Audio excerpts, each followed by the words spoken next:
Assalamualaikum warahmatullahi wabarakatuh. Perkenalkan, nama saya Maulana Fahri Darmawan dari kelas 11 MIPA 1. Saya di sini bertujuan untuk mempresentasikan atau menceritakan terjadinya perang Diponegoro yang berlangsung selama 5 tahun dari tahun 1825 sampai tahun 1830. Saya akan menceritakan dari awal terjadinya perang, konflik apa saja yang terjadi sampai terjadinya perang, dan hal lainnya yang berhubungan dengan perang Diponegoro. Pada awal mulanya, saat memasuki abad ke-19, keadaan di Jawa khususnya di Surakarta dan Yogyakarta sangat memprihatinkan. Campur tangan pemerintah kolonial Belanda terhadap pemerintahan lokal tidak jarang mempertajam konflik baru di lingkungan kerajaan, serta menggeser adat dan budaya asli, serta menumbuhkan adat baru yang bersifat negatif. Salah satu contohnya minum minuman keras. Tidak hanya itu, pemerintahan kolonial Belanda juga menjadikan rakyat sebagai objek pemerasan dengan menetapkan pajak yang sangat banyak. Di antaranya pajak tanah, pajak lingkungan halaman, pajak jumlah pintu, pajak ternak, pajak pindah nama, pajak menyewa tanah, dan pajak menerima jabatan. Dengan adanya ketidakadilan sebelah pihak tersebut menimbulkan sebuah kekacauan. Dan saat kekacauan itu sedang terjadi, datanglah seorang bangsawan, putra Sultan Hamengku Buwana III yang bernama Raden Pangeran Diponegoro atau yang lebih dikenal sebagai Pangeran Diponegoro.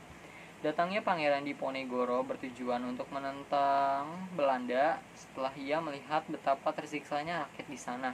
Dan pada tanggal 20 Juli 1825 meletuslah perang Diponegoro yang didasarkan pada visi misi yang diinginkan Pangeran Diponegoro.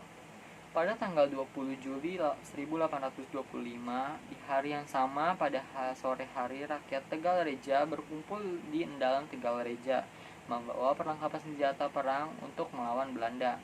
Tanpa disangka, Belanda sudah mengepung mereka, dan pertarungan sengit pun tidak dihindari, dan diakhiri dengan kekalahan pasukan Tegalreja.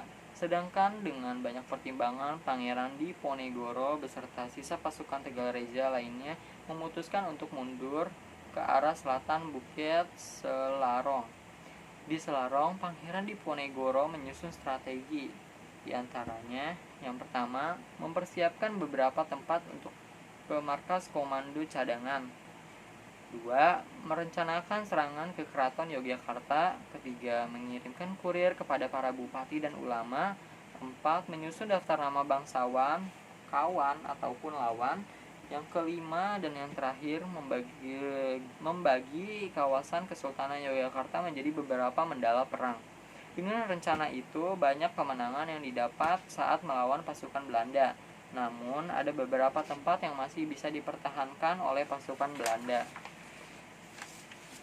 Perlawanan Pangeran Diponegoro terus meningkat. Beberapa pos Belanda dapat dikuasai dengan bantuan semua rakyat, bangsawan, dan para ulama yang membantunya.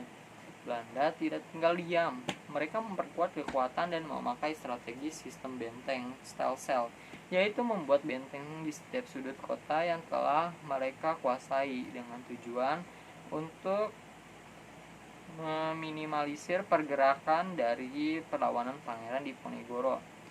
Dengan strategi benteng style cell tersebut, Belanda dapat mulai menghadapi dan merebut daerah-daerah yang sudah diambil oleh pasukan Pangeran Diponegoro, serta banyaknya para pemimpin pasukan yang tertangkap oleh Belanda. Dan hasil akhir dari perang Diponegoro ini adalah tertangkapnya Pangeran Diponegoro, kemudian diasingkan ke Makassar hingga akhir hidupnya. Namun, mantan pasukan di bawah komando Pangeran Diponegoro terus berjuang mempertahankan tumpah darahnya. Nah, itu dia cerita perang Diponegoro. Dari cerita tersebut, kita bisa ambil pelajaran. Berjuanglah terus walau sering gagal. Lebih baik berjuang walaupun gagal daripada hanya merenungkan kegagalan dan menjadi orang yang gagal. Sekian presentasi atau cerita dari saya. Mohon maaf bila ada salah-salah kata. Jika ada yang kurang jelas atau ada yang ingin ditanyakan, boleh komen di kolom komentar. Terima kasih. Wassalamualaikum warahmatullahi wabarakatuh.